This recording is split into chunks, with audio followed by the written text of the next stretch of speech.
Hey, everybody. Welcome to Jump Talk. That was good. You guys just got electric on me. That was good. That was good. All right. Ah, shoot. I mean, we haven't really done any catching up or banter or whatever. So, how you guys doing? How are we feeling this fine What's Thursday evening? what's the male equivalent for girl dinner? Boy dinner. Boy dinner. Boy dinner Yeah, sounds like dinosaur chicken nuggets. I don't know what I feel like. Whatever I just ate for dinner is Boy that. dinner. I just had Okay. boy dinner. What did you eat? Brandy's out with her sister and her dad. They took him to like some live musical. I don't even know what you would call. Blade Runner is going to be playing on the screen while a live orchestra plays the music. Why are you not there right now? I think tickets were expensive and it was That sounds awesome. Okay, that's fair. That's fair. Yeah, dude, I would be super bummed to miss. That sounds amazing. Yeah. Like Blade Runner with a live like orchestra. Right. But the more important thing going on here is the boy garlic dinner. naan, the garlic naan from Trader Joe's that I microwaved, and then the cheese and crackers I ate after. Bro, you couldn't put it in the oven for 8 minutes like it says on the back? No, why would I do that? Gosh. It's like at least boy dinner, right? Okay, sorry. What did you have with the garlic naan? Nothing. That's the whole point. That was boy dinner. I had garlic naan from Trader Joe's. It went from the freezer to the microwave to your table. Mm-hmm. Or mine. Just like that. And I ate it hanging over the sink like a rat. How big is TJ's in California? I feel like it was made for California, Trader Joe's. Californians love it. Yeah. It's I can see that. It's yummy. We all have ethnic palates. That's very true. Yeah, you guys are really diverse and cultured out there. That's right. We really are. Yeah. I love that Trader Joe's, like, they'll change the brand name based on the ethnicity of what they're selling. So if they're selling like a Mexican like bean burrito, it'll say Trader Jose.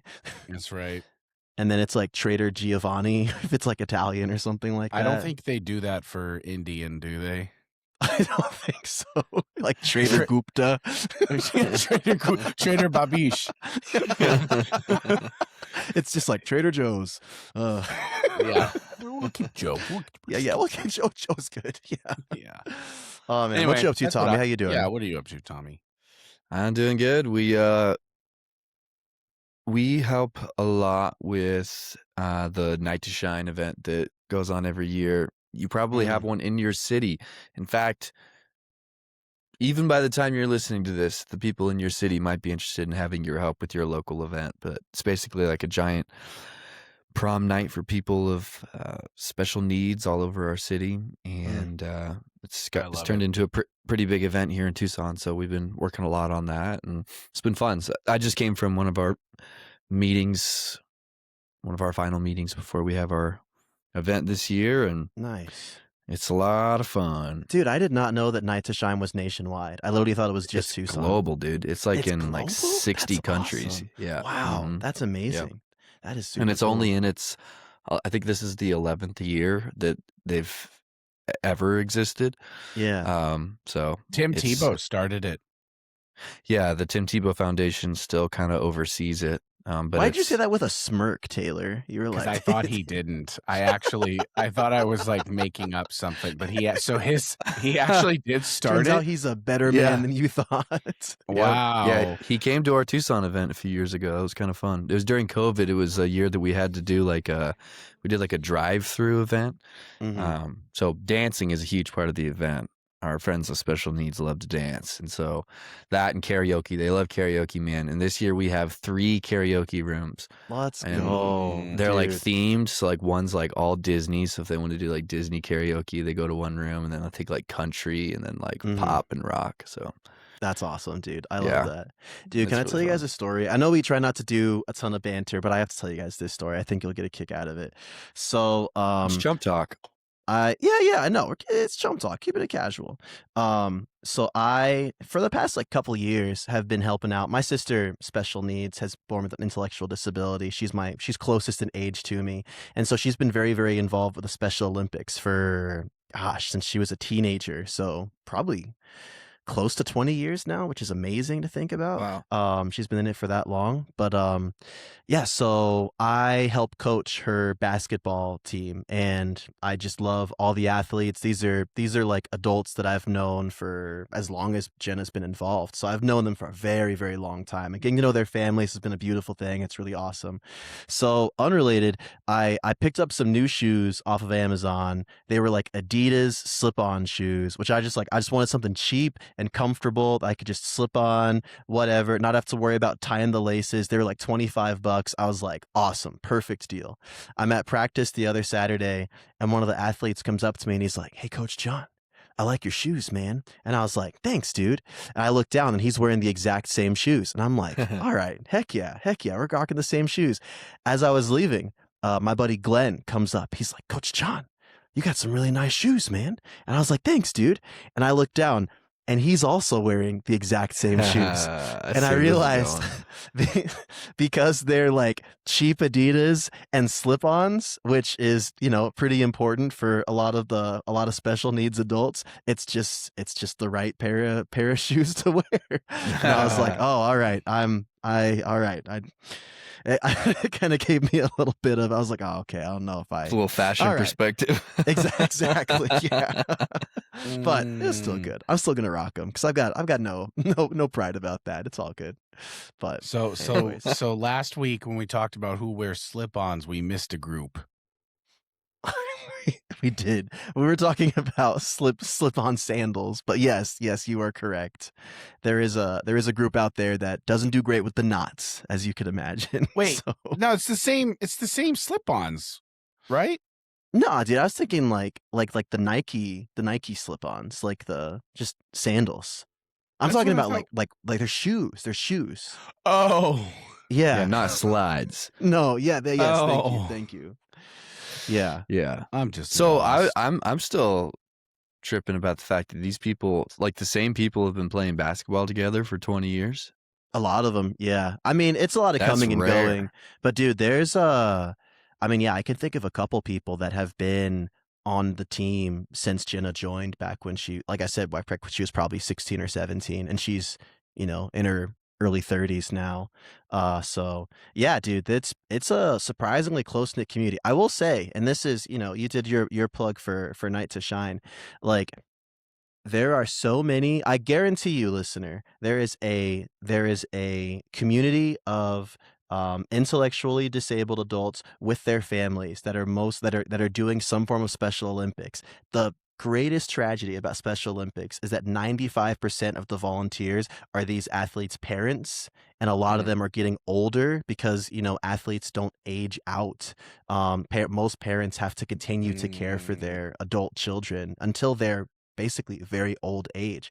And so I think one of the greatest opportunities for the church to just step into the community is just like, dude, find your local Special Olympics chapter and just throw a few like young single people out there to volunteer. Like, it is such a blessing, dude. So That's cool. get on I that, Chump love it. Nation. Yeah. Special needs people are such a joy to be around too. Yeah.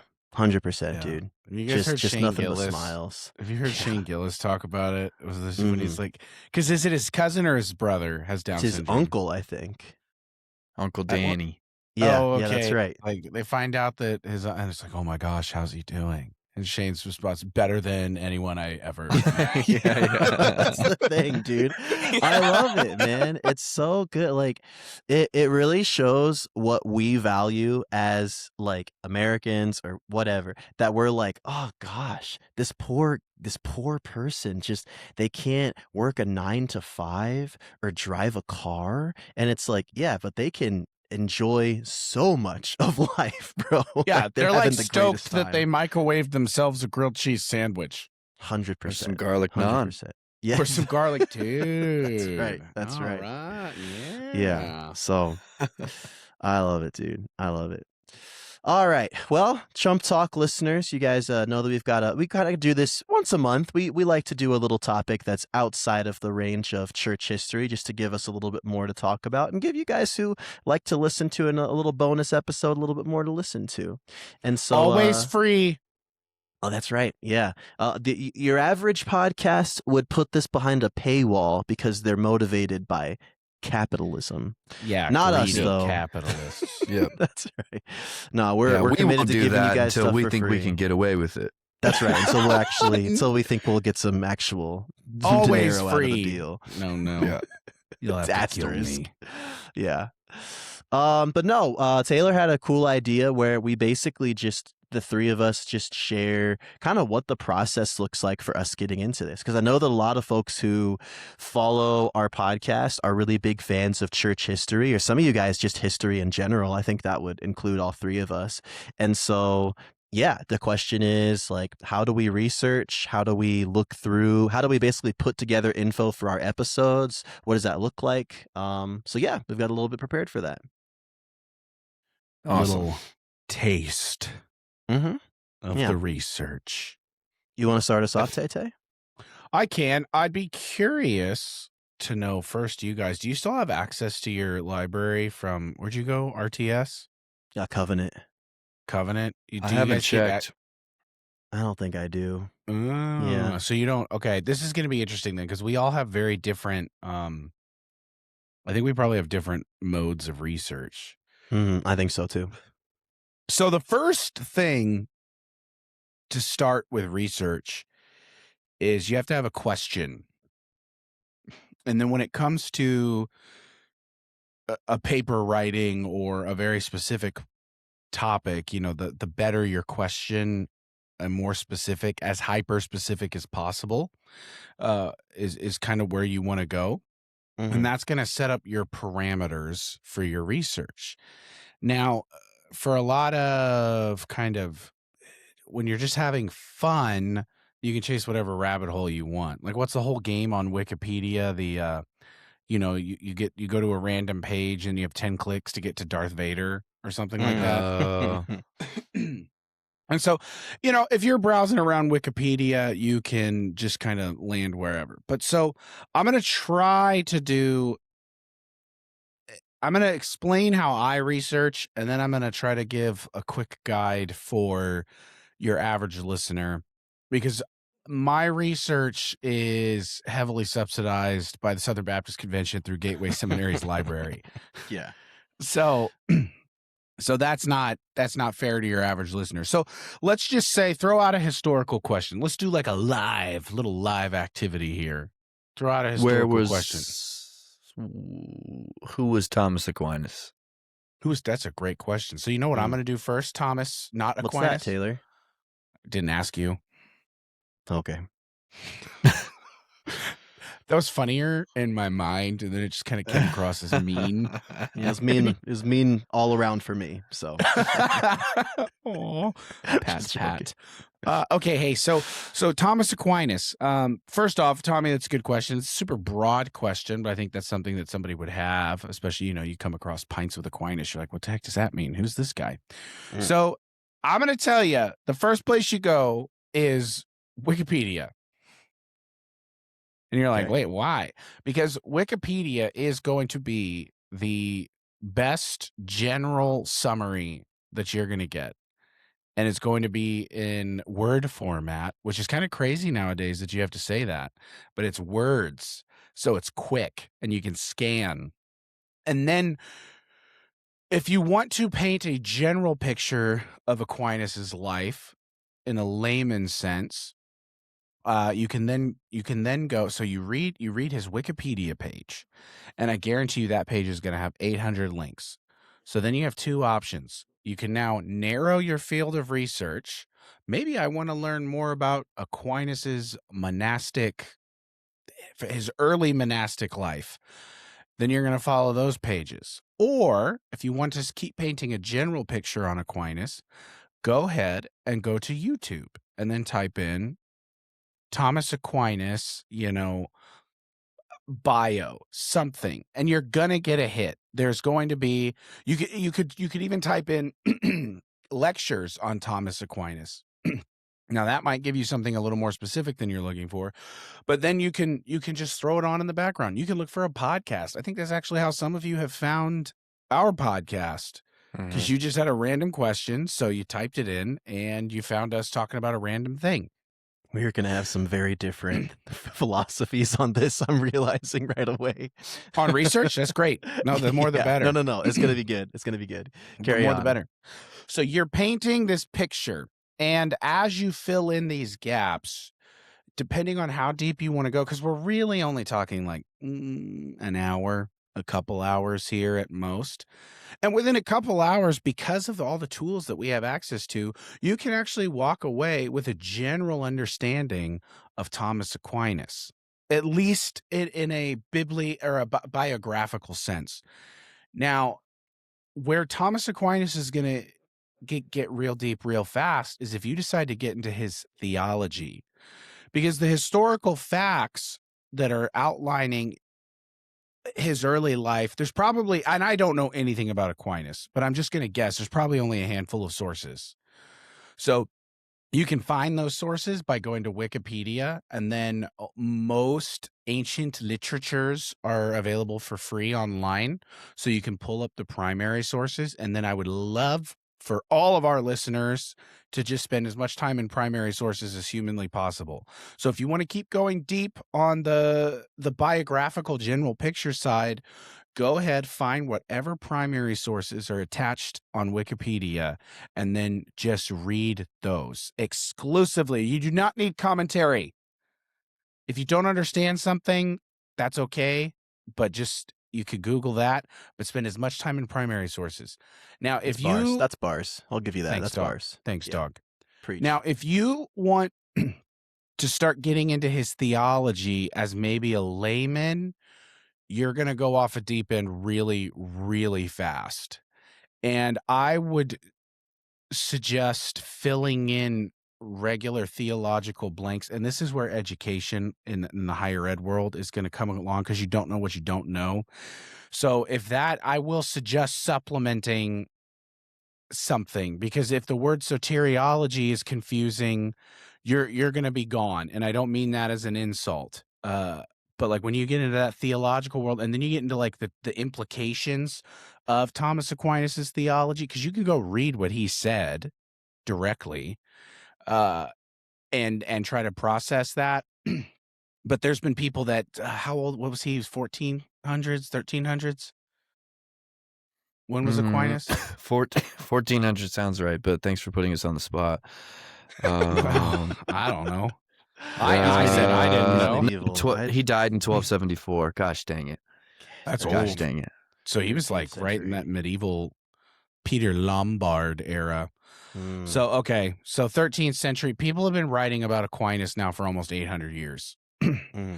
So now you start getting into the academic side, which is where I'll shift now to how I do it, because now you're way past cute little Wikipedia biography, way past even just reading the words of Thomas Aquinas or whatever monk wrote down his biography, all of that. You're so far past that. Now you're in a world where you have 800 years of discussion to essentially try to parse through and catch up on.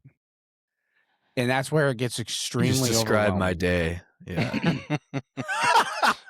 Yeah.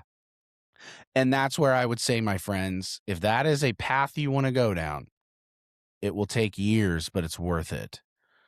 And you will change your motivation. What started as, what did Thomas Aquinas say, is now going to turn into, and you don't have to get a master's degree to do this, but it's going to turn into a full-blown big picture understanding if you do it right. Now you're probably asking, okay, and on the academic side, how can I start?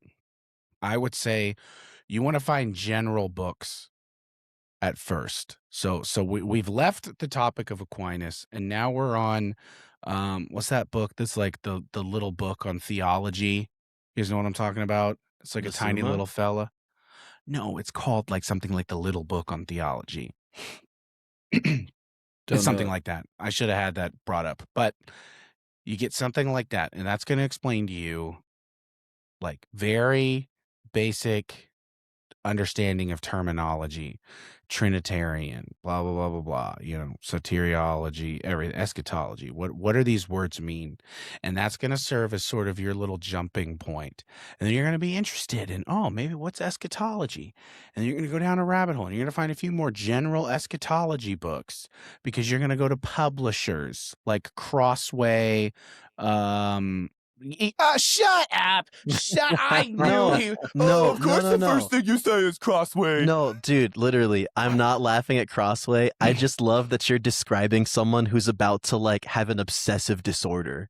Like you're like, look, eventually, like you're gonna spend some money, hundreds, eventually thousands of money on this, and you're gonna be a specialist, and no one's gonna respect you, and no one is gonna respect you. It's like. Like, how do you know? And John Simon's speaking. He needs to go back to soul care, I think. That's what this is. Call it Pastor David. It's just descending into this academic neurosis, bro. I am. That's how it is. I'm worried about you. You don't just... One doesn't simply look into the well of Aquinas and look back. Or what is the quote? Like the abyss stares back. Before you know it, you're selling things you never wanted to sell to buy things you never knew you would buy. And your wife won't talk to you. Your wife won't talk to you. Your marriage is on the rocks. So you're going to hit up publishers that like Crossway, B&H, Reformation Heritage. Who else is kind of a general? They're like the Laymen's. Zondervan Academic. IVP, Zondervan. So now we're throwing out more of the academic sources that might be a little rough for the beginner to get through. But that's okay because you're going to keep going down this rabbit hole, as John Simon pointed out. And then you're going to get to the point where you're like a bouse. You're kicking yourself because you don't have access to a library. And that's okay because there are a ton of libraries. Gateway's library is in the middle of the most random spot in California. And we have people that come who have gone down this rabbit hole and they come and borrow books from us because it is still accessible to the public. So find a theological library. And I know the vast majority of our listeners would never, you're not going to enroll in a liberal seminary, but their libraries are still gas. And a lot of times they're more gas because they have more cash than the conservatives. Where there's cash, there's gas. Write Yeah, that down. baby. So head on down to your local seminary, become friends with the librarian, and I don't care where their theological stance is or whatever, you need them to be your friend because they're going to point you in all sorts of directions that you never knew you needed to go. And you're just going to keep rolling and you're going to keep discovering. And you can do this all as a layman. I mean, we're talking, and you can commit as much time to this as you want. If you only want to do a couple hours a week as sort of this self-discipline, you can do it. If you want to do a full-blown PhD, you also can do it. It's just different time commitments. And, the full-blown PhD is you're looking at a long process. So, yeah, and that's all. And I know it's supposed to be like, what's my personal, and I'll wrap up my time in 2 minutes. I'll describe what I do.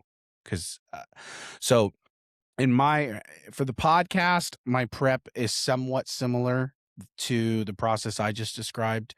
But I will use my resources available to be much, much faster.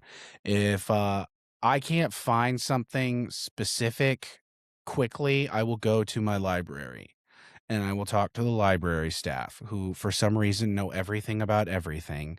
And they will be like, oh, get this book, or, oh, look into this, blah, blah, blah, blah, blah. And next thing you know, I've got some primary sources to go through. I've got some general books that are going to have more primary sources in the footnotes, and then I can kind of go from there. That's just sort of general research. Start with a question. The more specific your question is going to be better for papers, as I said. But broadly speaking, chase all the rabbit trails. Just fill in your knowledge. The fun thing about research is it's literally never ending because there's not enough time. So And if you find chase that yourself Thomas Aquinas. And if you find yourself developing an anxiety disorder, or if you are finding that you're in financial problems, or maybe you took out a second mortgage on your house, The it's books okay aren't to that stop. expensive. It's They're okay to not stop. that expensive. It's okay to Never stop and quit. get some No. help. Get some help. You can stop. Get some help.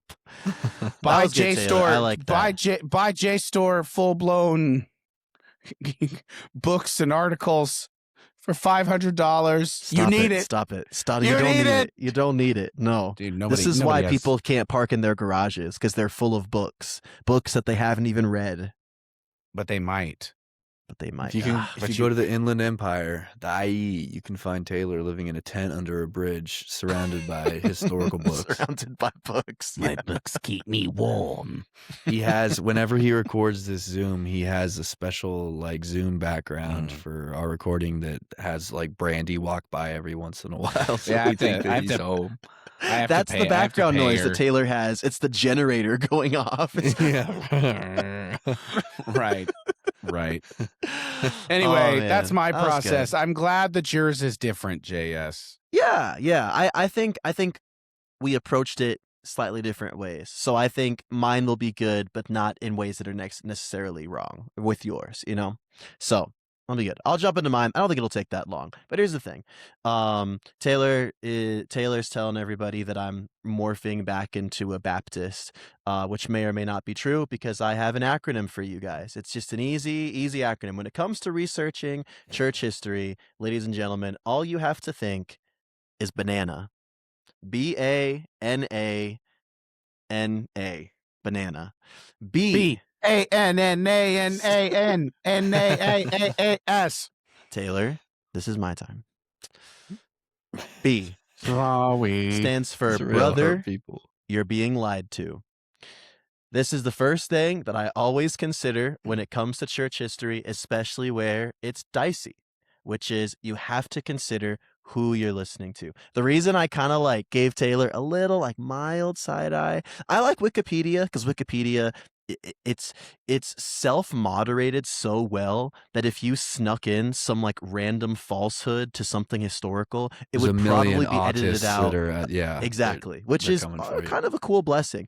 The beef I have with YouTube is that, especially when it comes to church history, where there's a lot of implications, like there are people who will pick up YouTube videos about the Council of Nicaea, like Joe Rogan, who will just be like, man, did you know they sat down and wrote the Bible at the Council of Nicaea? And that's when the whole Jesus idea was, all that stuff. So my whole thing is like, if you're going to get into books, if you're reading articles off the internet, if you're watching YouTube videos, if you're listening to podcasts, all those things are good on paper. You just have to know who you're listening to. Personally, I love historians who have some kind of footing in the academic world, because that at least means that I can trust their approach, even if their conclusions may be disagreeable. I love church history professors. There's a dude named Ryan Reeves who posts YouTube videos of church history lectures that he gives on YouTube for free. And I think he's a Gordon Conwell professor, or at least a former Gordon Conwell professor. I just asked somebody today, and I think he's still there. Is what I was told. Let's go. Dude, it's a legend. I love this guy. Yep. I do. Well, Taylor said, yeah, I love lectures.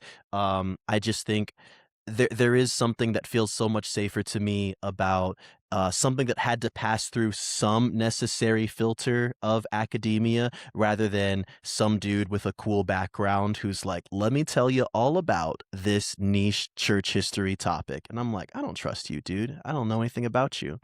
Also, it's just important to recognize, like, and this is something we've covered a lot, different traditions see things differently. And that's not bad. That's a part of understanding the width of church history. But if you ask a Protestant, Eastern Orthodox, Catholic about the Robber Synod, they'll say, yeah, the Robber Synod was a joke. It should not be considered an ecumenical council. If you ask a Copt or an Armenian or a Syriac Christian about it, they'll say, no, that was the second Council of Constantinople, and it was perfectly valid because that's their history and that is necessary. But it also means that if you're reading one side from one person, you're going to get that person's perspective. So always, that's my number one rule whenever I approach stuff, is always know who you're talking to and assume that there's a spin, not necessarily a malicious one, but assume that there's a spin, especially on a controversial thing. Before you go to your second acronym, can I tag on to that? Hit me. So there's like a gay heretic Mormon who does church history. They have like a think tank in Canada. That guy's historical work is good. Okay. So like it is possible to be a good historian. You're talking about Dan, whatever his name is? Yeah, he's kind of got like the medium length hair. No, I'm thinking of somebody else. Oh, well, it might be Dan. That might be the guy I'm talking about's husband. But look, their historical work his husband. Their historical work is like good though. Yeah. So I don't think you have to discredit someone. I was thinking of Dan of their McClellan. background. Okay, I don't know who that is. This guy is spiritually gay. I don't know if he's actually gay, but Dan McClellan's textual criticism is not good. Not great. No. That's why I was like I kind of wanted to check we're not talking about him. Okay. So the work of history can be done by anybody. Yeah, like you don't have to be a Christian to be a good church historian, and That's right. if you can be and this is the thing that I think we wrestle with. You can be a good Christian and a terrible historian. That's right. And that's so important because for me, especially when it comes to just dissecting and learning from church history, we have to spit out the hit pieces. We have to spit out all the people who want nothing more than to just throw rocks at the church and make a mockery of what our our boys and ladies have done before us. But also, we can't whitewash. We can't buy into propaganda views. Like we have to be better than that. We have to be able to discern that. So just assume you're being lied to and you'll have a much better time. That's B. A, always keep primaries first. Taylor already touched on this. There's so much church history material. If you want to learn about the church fathers, all the patristics, you can watch a YouTube video where a handsome 25-year-old will tell you about St. Augustine and St. Athanasius, or you can read their stuff directly because, like we've said on the show, there's hundreds of sermons, excerpts, books, all this kind of stuff from Augustine alone. That's not even counting a ton of other patristics. So it's not hard to read either. And it's been translated so much. It is not hard. Some of it's not. Augustine's so prolific. Not everything he has been translated. Yeah. So dude, that's how much there is. Get some buddies from church. Like, make it a little book club where you pick a patristic text to go through for the month, and then meet over a couple beers, or if you're not 21 yet, maybe some soda pop, and just make a day of it. Or if you're Baptist, yeah, some soda pop. But yeah, keep the first-hand accounts first. That's always the best. And if I'll tack something on there. If you're reading a book that's not a primary source, you can kind of gauge the quality of a history book by what the footnotes look like, the bibliography, how many primary sources they're relying on. Yeah. If the book that you're reading doesn't have any of those, it might be fine, but you're basically going off of somebody's opinion. But if you jump to the back of the book and you're able to check, like, the author basically showing his receipts, the historian showing his receipts, if it's thick back there, that's a good history book. Yeah, agreed, 100%. Okay, so B, brother, you're being lied to. A, always keep primary accounts first. N, nice try, but more is more, not less is more. Nice try, more is more. Here's the thing. You've heard people say, "Oh, less is more." Wrong. More is more. Here's my thing, and I've wrestled with this as I've prepped a lot of episodes. There are, as you can imagine, lots of controversial, weighty opinions when it comes to church history. If you read something from one author that seems like it stands out and it has a lot of lasting implications, that doesn't mean it's wrong, but if one author is leading really heavily with one thing, like treat it like a mechanic and get a second opinion. You want to make sure it's beneficial, I believe, that your research should show a consensus and not just one fringe opinion. And if it is a fringe opinion, that's perfectly fine, but it should be recognized as such. Go That's a ahead, really Tim. good word. And the thing is, you have to be an expert in the field to even know if what you just came across in your like little pop history book is even a fringe opinion or not. Mm-hmm. So you're not going to know. And there's I'm trying to think of like an example. I oh, here we go. Remember back in Isaac McCoy with the whole we couldn't find the if to verify if the Mormons, if he did chase the Mormons off with guns. Oh, sure. So like pretend Isaac McCoy was more famous, and that story I do think is hard to verify. I don't think it's verifiable. The Mormons claimed it, and then Isaac McCoy never wrote about it. It was the Mm-hmm. actual fact. But Tommy, pretend Tommy, we're just gonna throw Tommy under the bus. Tommy loved that story so much. If he's writing the book on Isaac McCoy, he's gonna be like, and then Isaac McCoy rounded up the boys and loaded the guns and chased the heretics off the Indian land and saved them all. And so, and that book gets popular, everyone's just going to start counting that as fact. And so, like, you're right, John Simon. It's good to read someone else who's going to say, actually, there's only one source for that, and they didn't like him, so they might have been lying. Thank you. Yeah, for sure. Next one, just so we can keep it moving and grooving. Back to A, avoid propaganda. I mentioned this before, but I feel like it needs repeating, especially because like we're in the age of like TikTok church historians where people read 2 pages of something or they watch a YouTube video and then they make their own video that goes viral because they know how to work the algorithm and stuff. It's just like, dude, if you read something from let's go back to Council of Nicaea, and it's another garbage take about the Council of Nicaea, and then you look this author up and his like author website is niceaisfake.com. Like if someone has literally built their brand around their opinion of church history or of history in general, that means that their livelihood is wrapped up in this brand and how it's being received by others. It's more about marketing at that point than it is about honest history telling. So there is a lot of propaganda that just parades itself as history. And as we know from the Heretics series, like a lot of heretics were really good at using the Bible, just like a lot of bad historians can be really good at twisting primary sources. But you got to know when people are really trying to twist the knife, and they're more about selling an opinion than presenting history in an honest way. I think that's a big thing. And then my last 2 points are really just kind of reiterations of what we talked about a lot with our Apostles series, which is just because Christians believed it doesn't mean it's history. On the other hand, just because it's tradition doesn't mean it's not history. Perfect example, the whole Peter was crucified upside down thing. We talked about that. It was a great conversation, historically very, very interesting. We did come to the conclusion, as many historians have, that Peter was most likely not crucified upside down. Does that mean it's not history? Absolutely not. Because the tradition and the story existed for so long, it's still a valuable story to be told, but just in the context of which we now understand it. So tradition doesn't lose its historical significance just because history has found it wrong.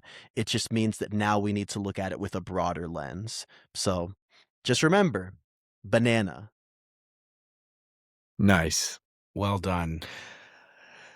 Well, I feel like what we've done is successfully plotted our podcast in the you should never listen to stuff like this if you're trying to do historical work. Just cross-reference. Yeah, cross reference. I feel like it's in the name. Like if you're coming to our podcast for solid stuff to put in your term paper, that's on you, dog. Exactly, yeah. And Um, legit, if you wanna hit us up and be like, "Hey, I really liked what you said about this. Could you can you share back some that up? Yeah. source?" Yeah, Mhm. dude, I mean, we wanna have sources to back everything we say, but if you're putting a footnote, Simon, comma, John, church history for chumps, then Oh, yeah, Yeah, no. you're no, gonna no, get no. railed, and you You're done. should. So my approach is kind of like Taylor's, although I don't quite have the Ferrari library tools that Taylor has these days. Um, but I too start with Wikipedia almost every time. And I liked what you said, John, about comparing it to like YouTube. YouTube, there's really no way to verify, the content that's there until you do it yourself. But with Wikipedia, there's a certain level of um, crowdsourcing that information, which doesn't make it true. Democracy doesn't make something true. But especially the more important the topic is in history, the more likely it is to have multiple views present in the Wikipedia article. So, reading about something really obscure like Wilgefortis, that may have been written by one person, seriously. But the fall of Constantinople, guarantee Lot of hands there's on that one. a lot of hands, probably from multiple religions, multiple viewpoints, and it's going to be a fairly good place to start to kind of wrap my mind around what's going on at this time in history. So I definitely use that resource a lot for initial research. And then I don't spend as much time on YouTube. Every once in a while, I will, but usually I will do that when I'm a little bit more interested for some reason in hearing how somebody else in the church history content creation space has approached a topic. Hmm. I can't think of a good example of when that went. Usually, maybe for like somebody's biography, if we're doing the biography of a certain person, I will look up maybe a 10 to 20-minute YouTube biography on this person. And those are helpful for me because sometimes that will reveal to me something that was missed in the Wikipedia article or the book that I read on this person that this other content creator has been able to mine out from somewhere. And so now I found this new detail of this person's life that then I can go try to hunt for the primary source for that. You And I told you you just said something so good about the someone else mind. So like history really is, if we want to use that analogy or metaphor, that I mean it is going and digging and then coming back and rearranging what you did, what you pulled out of the ground, rearranging it in the most appealing way possible to try to like tell a story. And you could be on the same dig site as somebody else. They might find something different than you. But that's the point is there's still a source to go back and pull truth from. yeah. So that's really good, Tommy. Yeah. Yeah, and then from there, I mean, I totally concur with what you guys were saying about primary sources. They're super available. The basically anything older than 50 years old is public domain, So when you're dealing in the realm of history, like you can basically get your hands on anything you need. Um, and then it's usually really accessible as far as the readability, like you were saying, John. Um, Unless you're getting into, it's funny, an example of something that maybe isn't always super accessible feeling would be like parts of the Summa Theologica by Aquinas, Yeah, like yeah. uh would be challenging. But for the most part, across the board, just in history, like you can read stuff, and it's not because they were like dumb or something, you're writing at a lower grade level or something like that. They're people too. And and they were trying to communicate their thoughts and so that people could understand them, especially theologians. The pastoral theologians of church history wanted hearts to be changed because of what they were writing, especially the super well-known ones that shape the traditions that we're a part of, like Augustine, like Calvin, like Luther. These guys were writing at a very accessible level for people. Um, so yeah, that's basically how my process works. And then for those who are curious about how I actually prepare an episode, like just today, I mean, I prepped the episode on the Byzantine Empire. So like I was sitting down, just reading all over the internet and I used a pen and paper to write down a bunch of notes.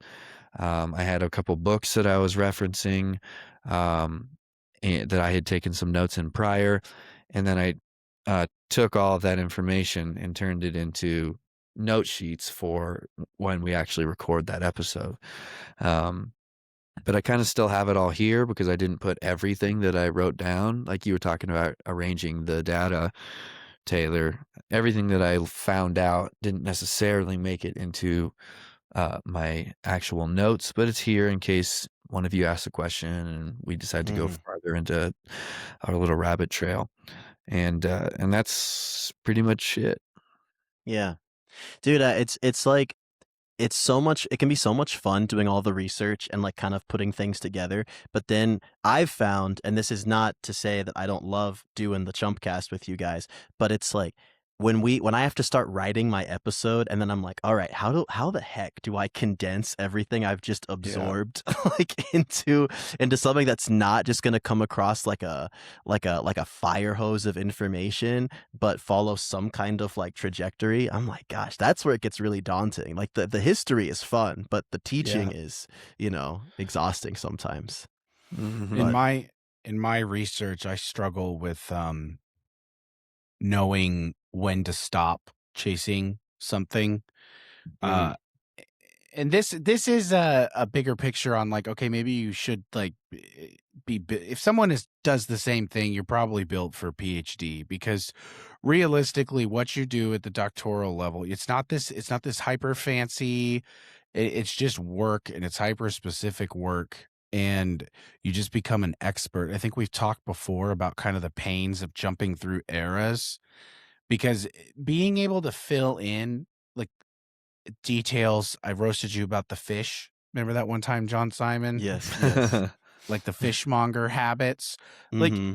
if you're living in an area and you're writing on a certain guy, it's actually beneficial to know, To know the well, fish.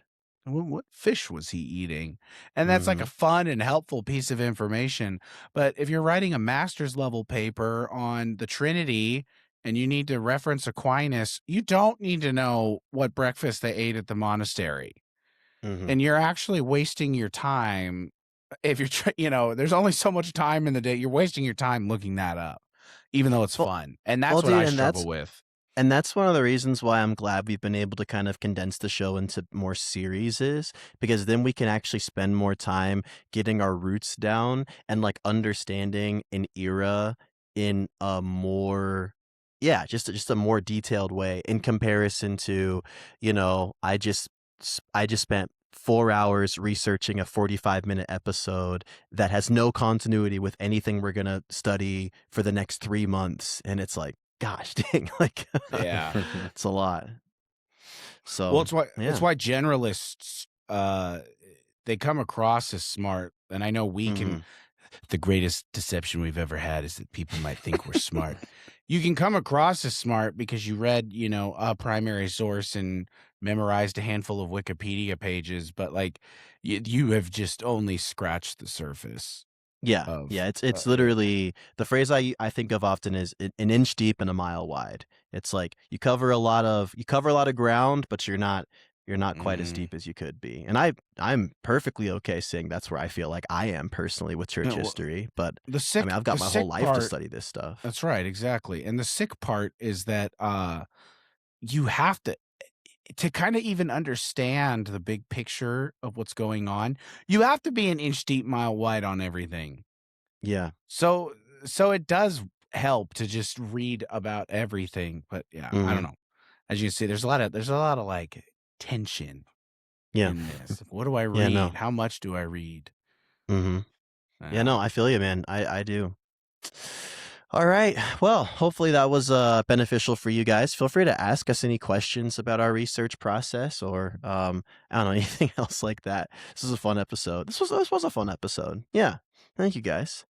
All right, well, thank you guys for listening to Chump Talk. We'll be back on Tuesday with our regular drop. We will see you guys later. Bye bye.